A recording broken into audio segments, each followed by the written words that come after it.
There's destructive perfectionism, however, which is on the opposite side of the spectrum. And that is when there's really no fulfillment. It becomes all about the next accomplishment, the next task, the next thing you need to prove to yourself and to your world that you can do. Welcome back to this episode of Growth Island.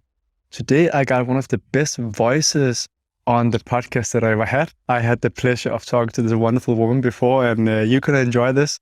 Not only because she has a wonderful voice, but I got Dr. Margaret Rutherford on. She is a psychologist. She's had a private practice for more than 25 years. She wrote the book Perfectly Hidden Depression. She is the host of a podcast called the Selfwork Podcast, which has more than 3 million downloads.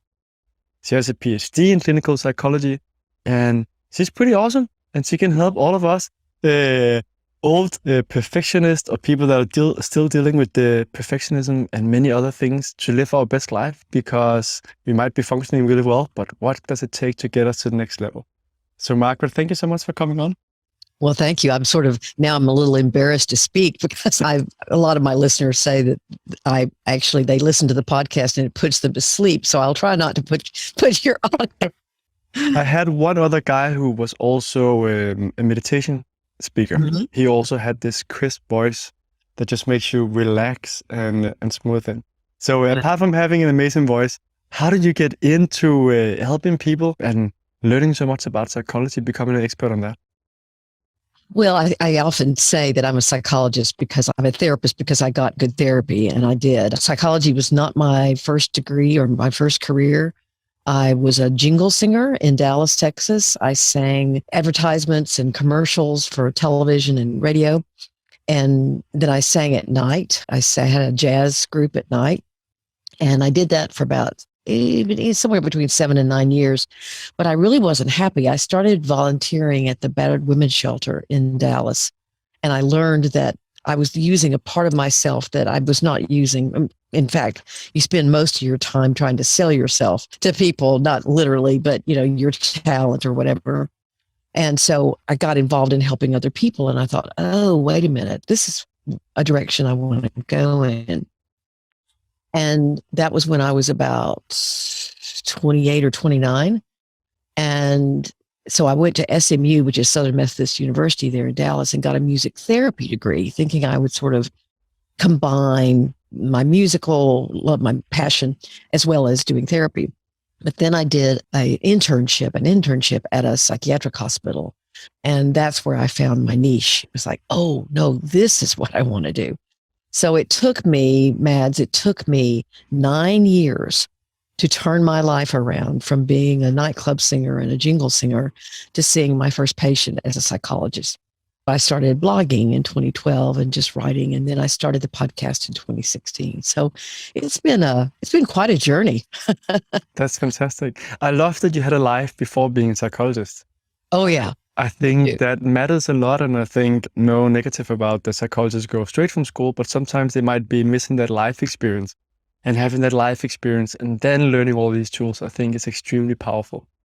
Well, yes, I would agree with you. I'm not so sure I learned any tools. No. I had a pretty chaotic decade there in my 20s. I learned a lot from my mistakes, I will say that.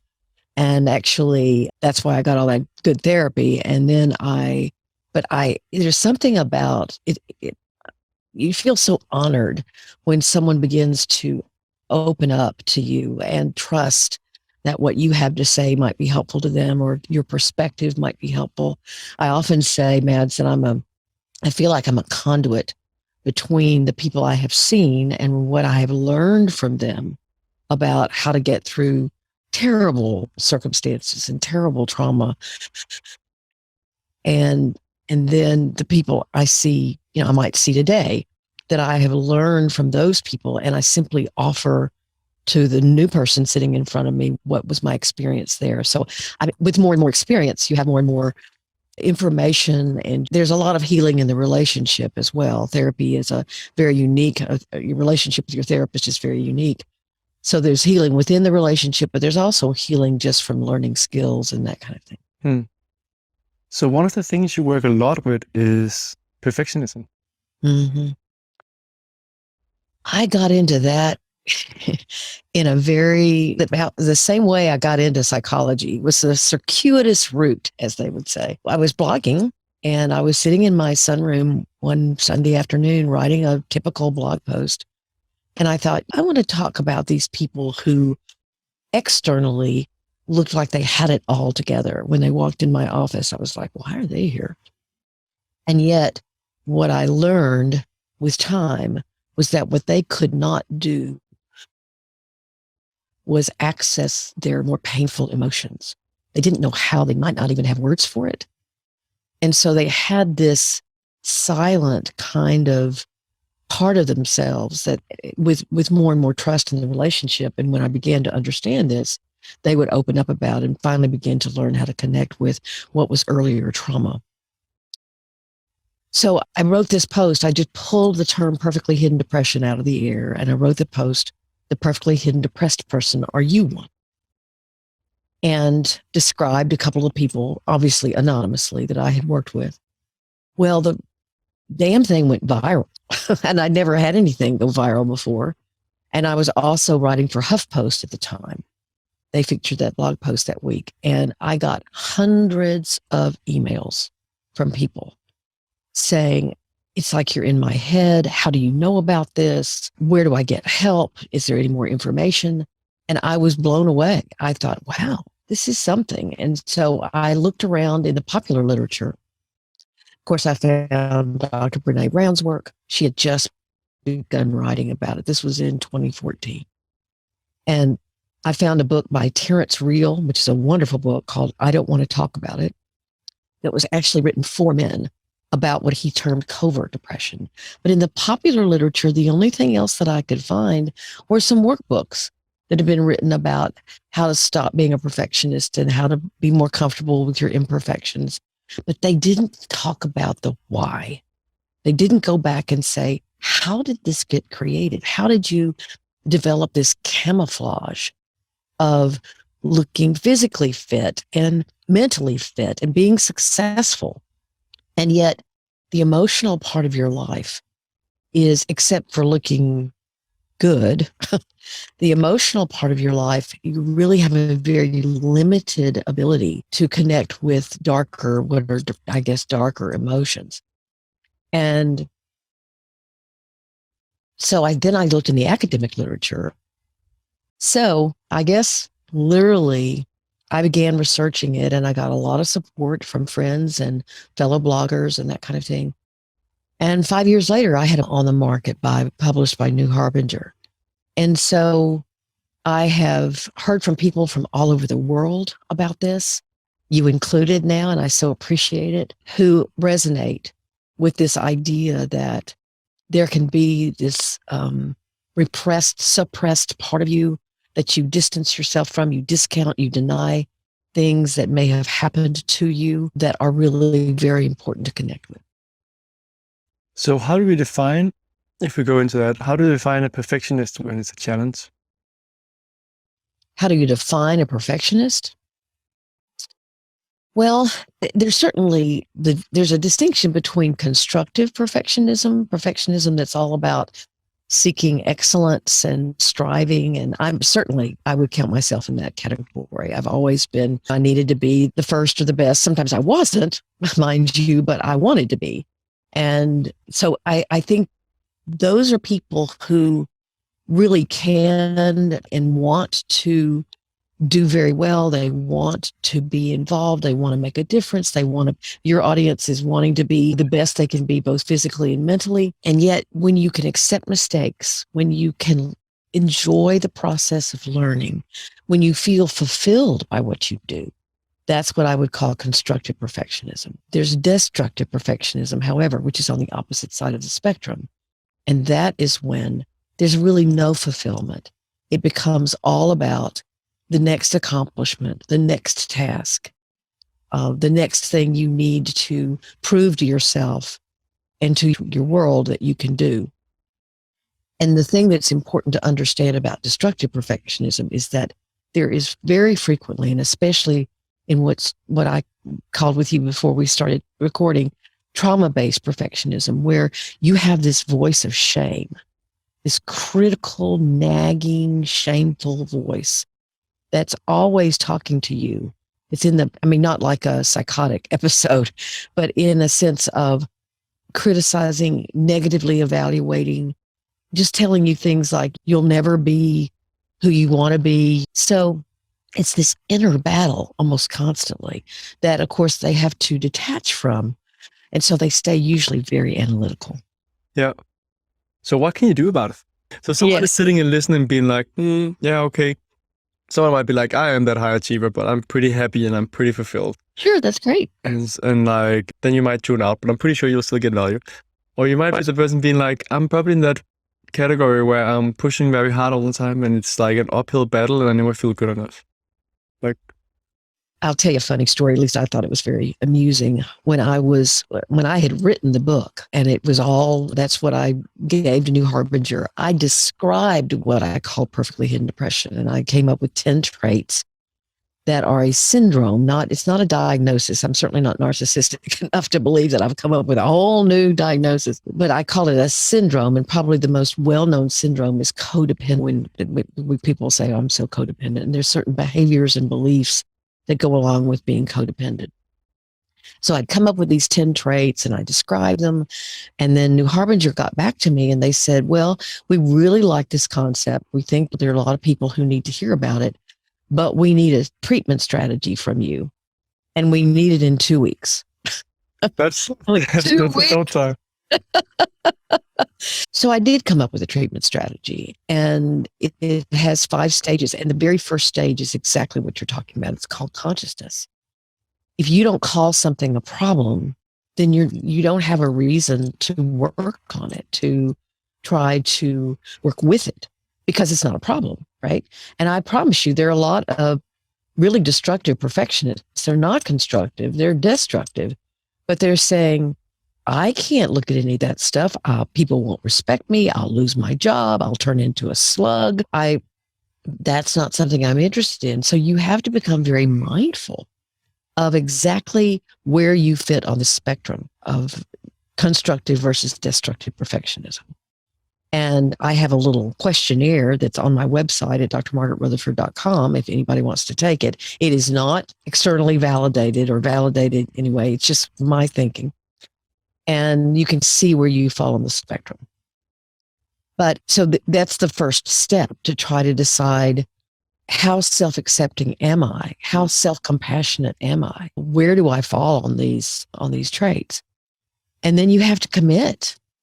Perfectionists are very busy people, and you have to find the time and the energy and the vulnerability, also very important, to enter an area that you're not as comfortable in, because you're not going to do it perfectly. And a lot of people who come into therapy, when we're going to be finished, 6 sessions and I'm out. And I'm not promoting years-long therapy. I'm not saying that, but this process is complex. And so, because you're really fighting so many of the rules that you've absorbed about what you're not supposed to do and what you are supposed to do and what the meaning of your life is. In fact, I had a therapist ask me one time, I used this term a couple of minutes ago, but she said, what if you didn't try so hard? What if you slowed down? And I said to her, I'd turn into a slug. And because I felt like if I took the pressure off, if I didn't have my foot on the accelerator constantly, that I would just stop. In fact, I'd go backwards. So that kind of thinking is tough to alter, to even think about making that step. But I will tell you this, why this is so important, Mads, is because all over the world, perfectionism rates are going up, and so is suicide.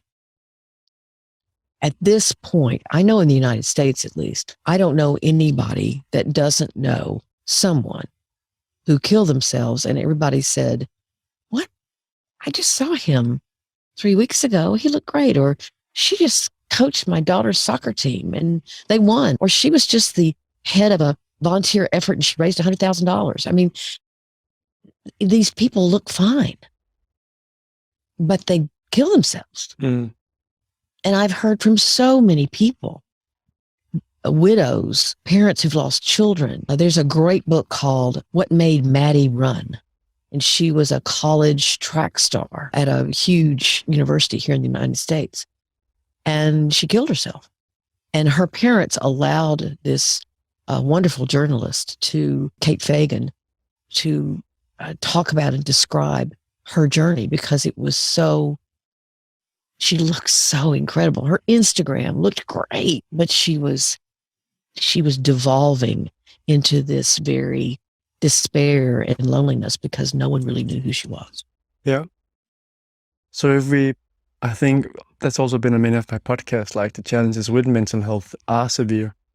So that's one of the reasons also I do these interviews, to try and find like, what can we do to change it? So the first step is like recognizing there's a challenge.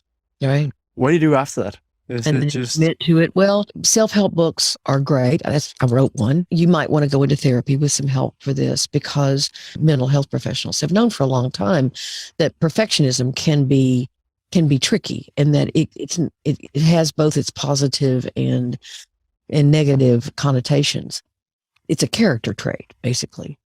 But in this instance, it's not a character trait. Trauma is a lot more than that. Trauma can be just having your parents scream at you that you'll never amount to anything, or being neglected, or sometimes there's trauma in being pulled into a relationship with your parent where there's sexual abuse, but there's also this emotional manipulation where you're pulled in to try to meet their needs. That can be traumatic. Just being in a family that doesn't allow anyone to talk about sadness or anger or fear. There are a lot of families very rigidly controlled like that. And that can be traumatic for a child, because they learn, I may feel sad, but I can't ever express it. And in fact, I'm punished if I express it. I'm sent to my room and said, don't come out until you can look happy. And so that can be in its own version of trauma. So it's about going back and recognizing that, and then with compassion for that child, to begin to say, how did that change me? And how did I become this rigid, tight, overly controlled, overly responsible person who really values my existence because of what I do? I had a woman say, I'm not a human, I'm a doman one time. And so I think that, especially again, with your audience being people who are very invested in improving themselves and in doing everything from biohacking to intermittent fasting to whatever they do, in order to hone their mental capacity, their physical capacity. But I guess I'm saying you've also got to hone your emotional capacity. You've got to understand. I like this analogy. I like to think of life as a body of water. A body of water has a shallow end, but it also has a very deep end, right? And you may be more comfortable and feel safer, much more safe, when you're in the shallow end. You can stand up, you can play, you can swim fast, you can do all that kind of thing. But if you also know how to swim in the deep end, you know the talents and the skills and the capacities where you can also swim the deep end. I think, after working now for 30 years with people, those are the people who are most healthy. That sometimes things do get deep. Sometimes they do get, so we all have sadness and things that overwhelm us at times. And you feel stable as a human being if you know how to swim around in those feelings, how to feel and connect with those feelings. And then, sure, don't necessarily live your life there, but don't put on a happy face either. It's good to know that you have skills in both arenas. I know in positive psychology, and many professors as well talk about it, that is often being misunderstood. That positive psychology is not supposed to be that you're happy all the time. There's only two types of people that don't experience negative emotions. One are psychopaths, and the other ones are dead people. And you don't want to be either of those. So kind of accepting that, like it's okay to have these negative emotions, but that's not the same as you live it all the time. But when you have a negative emotion, stop up and feel like, why is this happening? Like, the emotion is a signal about something. That's again not the same that you should stick in that emotion for days or something else, but accept it, figure out what it's telling you, and then you can start working with it. And then you can start focusing on the good in your life. So that's really important to take. I so agree with you. It is very important. I'll talk about self-acceptance and people go, well, that's just giving up. I say, no, acceptance isn't resignation. It's just acceptance that something is there, acceptance that fear is there, that sadness is there. There's also a term here in the United States that Dr. Susan David talks a lot about. Her book is called Emotional Agility. And she talks about a tyranny of positivity that is occurring in that we are just always supposed to count our blessings. And how many gratitude journals are there out there? Now, I'm not knocking gratitude. Gratitude is a wonderful emotion to feel and to allow it to fill you. But even blessings have what I call their underbellies. I mean, I'm so blessed. There are many people who want to write a book that never get that opportunity. But it nearly killed me. I'm 67 years old. And when this thing was published, I was 65. So I started writing it when I was like 62 or 3. And I'm not a spring chicken anymore. And it was hard to get enough exercise. It was hard on my mind and my body and my emotions. And I didn't do any laundry for 2 years because my husband did it all. Thank God. But it was hard. That's a lot of concentration. I was also having a full practice. So it was important for me to feel those things and to feel vulnerable and to feel afraid and feel overwhelmed at times, while also being grateful that I got the opportunity to write this book. And now I'm writing another one and I'm like, oh gosh, it's kind of like when you give birth and you think, I'll never have another child. This is too painful. And then you forget all that stuff and you get pregnant again. Oh, well, that's how I feel, sort of. I've forgotten the birthing process. Yeah. So, I got a question from one of the listeners when I wrote it. I got several. One of them was how to beat anxious attachment style due to abandonment and rejection as a child and no nurturing. It's a big question. Yes, it's a wonderful question. And attachment has come to the fore as basically helping people understand why they have trouble in relationships as an adult. And that's based on attachment theory.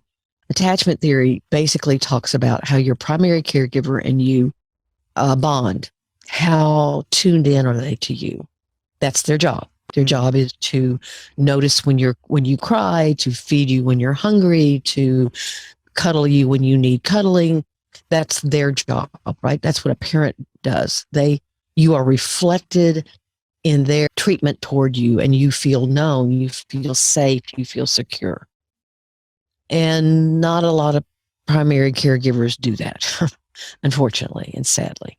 And so you're left with these people who either have an anxious attachment because they have a lot of needs that weren't met, or it seems to be that's the theory. You can have someone who is avoidant and who there's anxious. There's several categories. And so it helps you understand why when people, for example, an avoidant person, if someone wants to get close to you, you withdraw. You want to be close to them in many ways, but you withdraw, you avoid.